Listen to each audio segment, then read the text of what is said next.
ഞാൻ വളരെ ഷോക്കിംഗ് ആയ ഒരു ന്യൂസ് ബാലുവിനോട് പറയുകയാണ്. ബാലു ധൈര്യമായിരിക്കണം. ഇത് ഞാൻ ഇപ്പോൾ പറഞ്ഞില്ലെങ്കിൽ ഡയറക്ടർ ബോർഡ് കൂടുമ്പോൾ ബാലു അപമാനിതനാകും. ഒരു മനുഷ്യായുസിൽ അനുഭവിക്കാൻ കഴിയുന്നതിലേറെ ദുഃഖം ഈ വയസ്സിനുള്ളിൽ ഞാൻ അനുഭവിച്ചു കഴിഞ്ഞു. ഇപ്പൊ മനസ്സ് ഒരു സാച്ചുറേഷൻ പോയിന്റിൽ എത്തിക്കഴിഞ്ഞു. സെൽവം പറഞ്ഞോളൂ, എന്തും കേൾക്കാനും സഹിക്കാനും ഞാൻ ഒരുങ്ങിക്കഴിഞ്ഞു. രാകേഷിന്റെ കയ്യിലുണ്ടായിരുന്ന നമ്മുടെ കമ്പനിയുടെ 25% ഷെയർ കേരളത്തിലെ ഒരു വ്യവസായി വാങ്ങിയ കാര്യം രാകേഷ് തന്നെ പറഞ്ഞല്ലോ. ഹേമയുടെ കൈവശമുണ്ടായിരുന്ന ഷെയറും ആ മനുഷ്യൻ തന്നെ വാങ്ങി. അങ്ങനെ നമ്മുടെ കമ്പനിയുടെ 50% ഷെയർ അന്യനായ ഒരാളുടെ കയ്യിലായി കഴിഞ്ഞു. ഹേമ ഇപ്പൊ അമ്മയുടെ കൂടെ ചെന്നൈയിൽ ജയചന്ദ്രന്റെ വീട്ടിലാണ് താമസം. അമ്മയോടൊരു വാക്ക് പറയാതെ ഹേമ ഷെയർ കൈമാറ്റം ചെയ്യോ? കുറച്ചു ദിവസം ഹേമ രാകേഷിന്റെ കൂടെ സ്വന്തം വീട്ടിൽ താമസിച്ചില്ലേ? അപ്പോൾ രാകേഷ് ബലം പ്രയോഗിച്ച് ഫോം 7B ഹേമയെ കൊണ്ട് ഒപ്പിടിപ്പിച്ചതായിക്കൂടെ? കമ്പനി അന്യാധീനപ്പെട്ട പിന്നെ എനിക്ക് മുന്നോട്ട് നോക്കാനില്ല. ഞാൻ അവനെ കൊല്ലും. കൊല ഒരു ചോദ്യത്തിനുള്ള ഉത്തരവല്ല. എത്രയും വേഗം നമുക്ക് ഡയറക്ടർ ബോർഡ് വിളിച്ചു കൂട്ടണം. എന്ത് ഡയറക്ടർ ബോർഡ്? രാകേഷ് പോയപ്പോ അവൻ കൂടെ കൊണ്ടുവന്ന 7-ാം കൂലിയിലും പോയില്ലേ? ഇനി ഞാനും സെൽവനും ആ ആചാരി മാത്രമല്ലേ അവശേഷിക്കുന്നുള്ളൂ. 50% ഷെയർ ബാലുവിന് സ്വന്തം, 50% ആ മലയാളി മുസ്ലിമിന് സ്വന്തം. നമ്മൾ അമിക്കബിളായി ഒരു സെറ്റിൽമെന്റിൽ എത്തുന്നതല്ലേ നല്ലത്. ബാലു കമ്പനിയുടെ ചെയർമാനായി തുടരുക. ആ മലയാളി വ്യവസായി MD ആകട്ടെ. അല്ലെങ്കിൽ ചെയർമാൻ സ്ഥാനം അയാൾക്ക് കൊടുത്തിട്ട് ബാലു MD സ്ഥാനം ഏറ്റെടുക്കണം. നോനോ, ഈ ഷെയർ കൈമാറ്റം ഡയറക്ടർ ബോർഡ് അംഗീകരിക്കില്ല. അയാൾ കോടതിയിൽ പോവുമായിരിക്കും. പോട്ടെ, ഒരു വിധി ഉണ്ടാവുന്നതുവരെ കമ്പനി എൻ്റെ കയ്യിൽ തന്നെ ഇരിക്കും. അങ്ങനെ ഒരു എൻകൗണ്ടറിന് നമ്മൾ പോണോ? ബാലു ഒന്നുകൂടി ആലോചിക്ക്.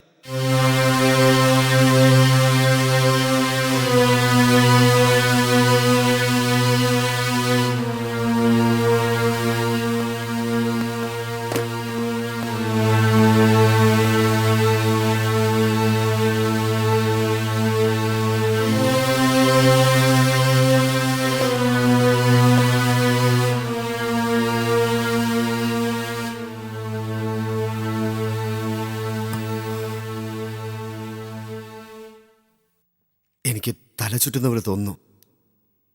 കമ്പനി അന്യാധീനപ്പെട്ട ഞാൻ പിന്നെ എന്തിന് ജീവിച്ചിരിക്കണം? എല്ലാം എൻ്റെ തെറ്റ്. നുണയന്മാരുടെ വാക്ക് വിശ്വസിച്ച് ശക്തി സ്വരൂപിണിയായിരുന്ന എൻ്റെ അമ്മയെ ഞാൻ പുറത്താക്കി. ഞാനിതൊക്കെ അനുഭവിക്കണം. ബന്ധുവായി അഭിനയിച്ച ശത്രുവിൻ്റെ സഹോദരിയെ ഭാര്യയാക്കി. അമ്മയെ കാണാതെ, അമ്മയുടെ അനുവാദം വാങ്ങാതെ ഞാൻ അവളുടെ കഴുത്തിൽ താലി കെട്ടി. കമ്പനിയുടെ ഷെയർ അന്യന് കൈമാറി. അവളും എന്നെ ചതിച്ചു. ബാലു കൊച്ചുകുട്ടികളെ പോലെ പെരുമാറരുത്. ഈ സമയത്താണ് ബാലു കൂടുതൽ ധൈര്യം കാണിക്കേണ്ടത്. ഇപ്പോഴാണ് ബാലു പോസിറ്റീവായി ചിന്തിക്കേണ്ടത്. ബിസിനസ്സിൽ ഓളങ്ങളും ചുഴികളും ഉണ്ടാവും. അതിൽ മുങ്ങിപ്പോകാതെ നീന്തി കരയ്ക്ക് കയറുന്നവനാണ് നല്ല ബിസിനസ്സുകാരൻ. മിസ്റ്റർ ബാലു, ധൈര്യമായിട്ടിരിക്കെ. സർ, കേരളത്തിൽ നിന്ന് വന്ന വ്യക്തിയാണ്. 50% ഷെയർ അദ്ദേഹമാണ് അത്രേ വാങ്ങിയിരിക്കുന്നത്. അദ്ദേഹത്തോട് വരാൻ പറയൂ. സർ,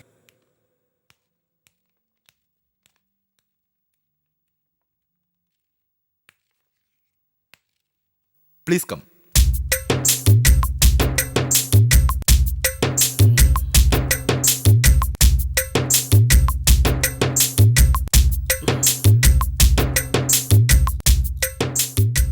ഇദ്ദേഹം chairman mister Balasubrahmanyam.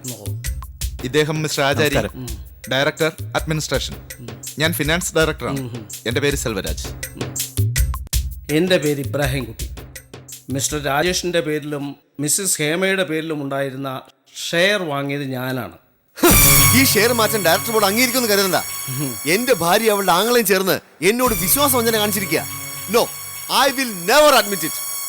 Mister Balu അങ്ങനെ തീർത്ത് പറയരുത്.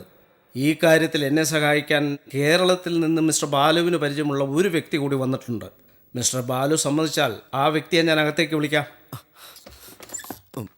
വിളിക്കൂ.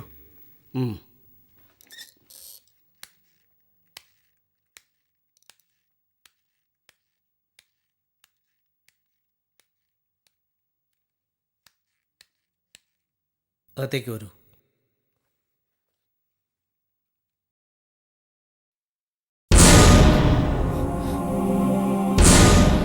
ഉം.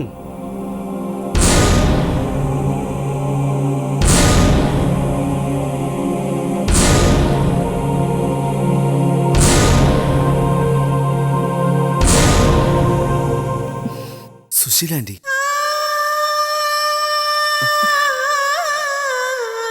അതെ, ഇത് സുശീലാന്റി തന്നെ, നിന്റെ അമ്മയുടെ സ്വന്തം നാത്തൂൻ. ബാലുവിൻ്റെ കമ്പനിയുടെ 50% ഷെയറും പണം കൊടുത്ത് വാങ്ങിയത് സുശീലാമ്മയാണ്. ഞാനൊരു ബിനാമി. ഇത് 1/2 മണിക്കൂറിനകം ഞാൻ എൻ്റെ പേരിലുള്ള ഷെയർ സുശീലാമ്മയുടെ പേരിലേക്ക് മാറ്റും.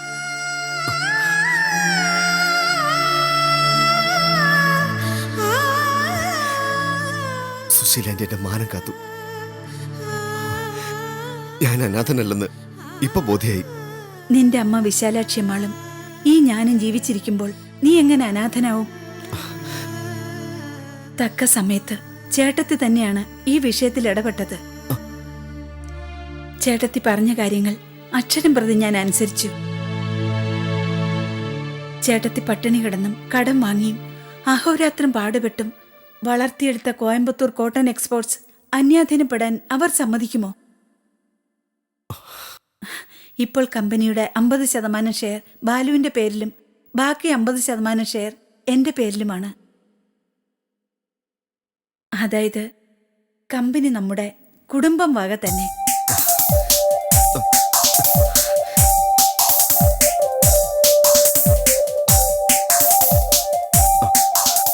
ഇത് അമ്മയായിരുന്ന കസേരയാ. ഇനി ഇതിൽ സുശീല ആന്റി ഇരിക്കും. നീ ഇരിക്കുന്ന വലിയ കസേര നിനക്ക് തന്നെ. ഞാൻ ഇവിടെ ഇരിക്കാം. ഞാൻ തൽക്കാലം ഇവിടെ ഇരിക്കാം. എന്നെ ഒരു സ്പെഷ്യൽ ഇൻവൈറ്റി ആയി കണക്കാക്കിയാൽ മതി.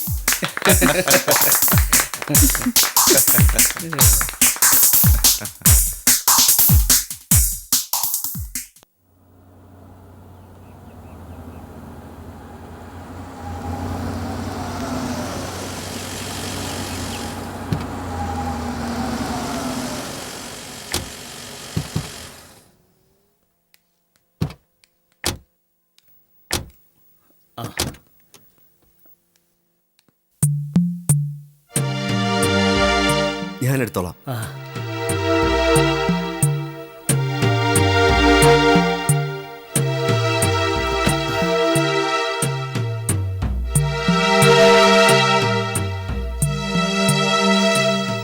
ആരോ വന്നിട്ടുണ്ട്, ഒരു പുരുഷനും സ്ത്രീയും. മോനെ ബാലു, എനിക്ക് ഈ കാറിൽ തന്നെ റെയിൽവേ സ്റ്റേഷനിലേക്ക് പോകണം. നൈറ്റ് ട്രെയിനിന് ടിക്കറ്റ് റിസർവ് ചെയ്തിട്ടുണ്ട്. ഇത് ന്യായമാണോ അങ്കിൾ? എനിക്ക് വേണ്ടി ഇത്രയൊക്കെ ചെയ്തിട്ട് ഒരു ദിവസം പോലും എൻ്റെ കൂടെ താമസിക്കാതെ മടങ്ങുന്നത് ശരിയാണോ? വീട്ടിൽ എൻ്റെ ഭാര്യ തനിച്ച. സുശീലാമ്മയ്ക്കറിയാം, കഥയില്ലാത്തവളാ. പിന്നെ സുശീലാമ്മ എനിക്കൊരു പലചരക്ക് കട തുടങ്ങാൻ പണം തന്നു. ആ ചെറിയ പീടികയിപ്പോൾ ഒരു വലിയ കടയായി. എല്ലാം പടച്ചോന്റെ കൃപ.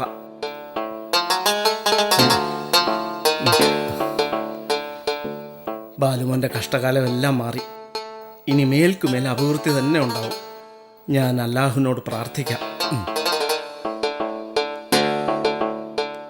സുശീലാമ്മയോട് ഞാൻ യാത്ര പറയുന്നില്ല.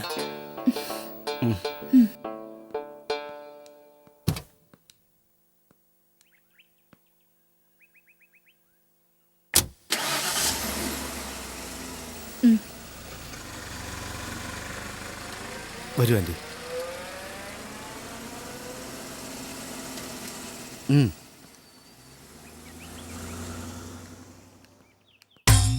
അലിസ്, നീ ധൈര്യമായിട്ട് ചോദിക്ക്.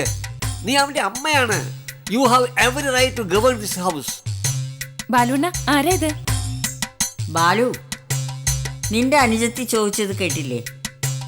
ഈ സ്ത്രീ ആരാണെന്ന്. അത് നിങ്ങൾ അറിയേണ്ട ആവശ്യമില്ല. ഏയ്, നിങ്ങൾ ആരാണ്? നിങ്ങൾ ആരാണ്? അത് ആദ്യം അറിയട്ടെ. ഞാൻ ബാലുവിന്റെ അമ്മ.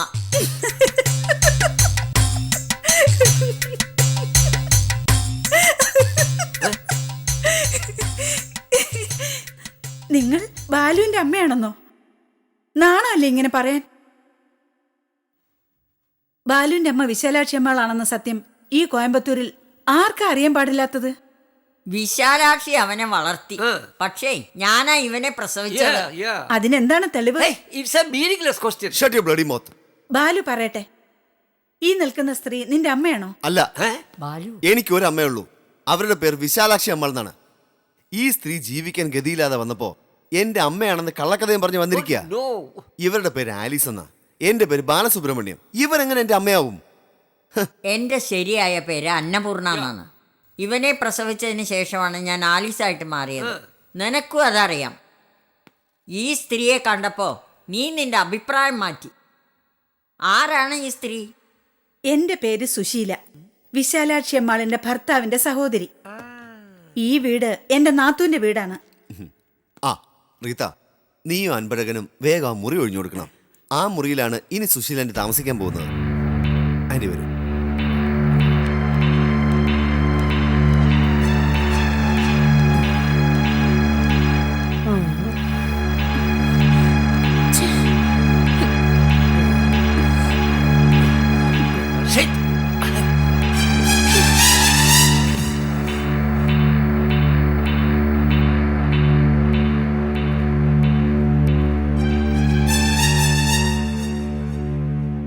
This is too much.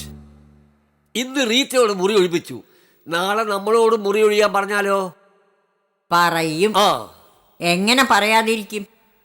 ആൽഫർട്ടിന്റെ മുഖം കണ്ടാലേ അവന് കലിയാണ്. You don't know how to behave. Are you blaming me? നീയാണ് അവന്റെ പെറ്റമ്മ. ആ അവകാശം സ്ഥാപിക്കാനുള്ള ചങ്കൂറ്റം നീ കാണിക്കണമെന്ന് ഇവിടെ കാലുകുത്തിയ ദിവസം മുതൽ ഞാൻ പറയുന്നു. 3-ാം മാസത്തിൽ അവനെ ഉപേക്ഷിച്ച് നിങ്ങളുടെ കൂടെ ഇറങ്ങി വന്ന എനിക്ക് അധികാരം സ്ഥാപിക്കാൻ എന്ത് അർഹതയുണ്ട്? അപേക്ഷിക്കാനും യാചിക്കാനും മാത്രമേ എനിക്ക് കഴിയൂ. You are suffering from this inferiority complex. നീ കുറ്റം ചെയ്തു എന്ന് തോന്നൽ മനസ്സിൽ നിന്ന് തുടച്ചു മാറ്റണം. നീ ബാലുവിന്റെ യഥാർത്ഥ അമ്മയാണെന്നുള്ള സത്യം മാത്രം ഓർക്കണം. He is your real sun.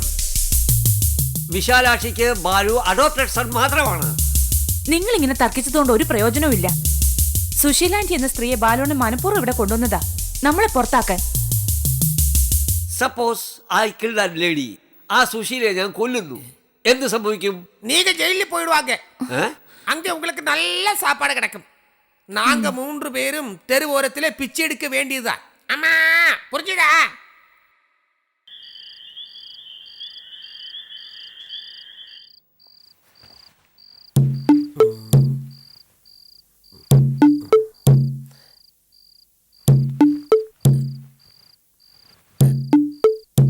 Rita, வெளியிலே நல்ல நிலா. ഇത് ബെഡ്റൂം അല്ല, ഡ്രോയിങ് റൂമാ. പോയി കിടന്നുറങ്ങ്. ஐயோ,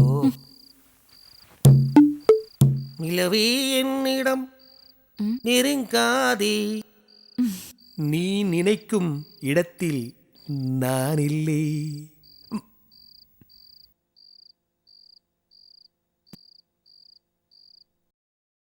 പോയേ തീരൂന്നാണ് അമ്മ പറയുന്നത്.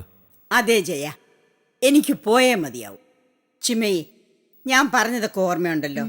ഞാൻ തന്ന ഫയലുകളെല്ലാം എത്ര പെട്ടെന്നാ നീ പഠിച്ചത്. എൻ്റെ കണക്ക് ഒട്ടും തെറ്റിയില്ല. ഞാൻ തിരിച്ചു വരുന്നത് വരെ എൻ്റെ കസേരയിൽ നിന്ന് കാര്യങ്ങൾ തീരുമാനിക്കേണ്ടത് ചിമ്മയിയാണ്. അതായത് നീ ഇപ്പോൾ ട്രൂ ടു ലൈഫ് എന്ന കമ്പനിയുടെ ആക്ടിംഗ് CEO ആണ്. ജയ, ഞാനൊരു സത്യം പറയുന്നുണ്ട്, നിനക്ക് വിഷമം തോന്നരുത്. നീ 1 മാസം കൊണ്ട് പഠിച്ചത് ചിമ്മയി 1 ആഴ്ച കൊണ്ട് പഠിച്ചു.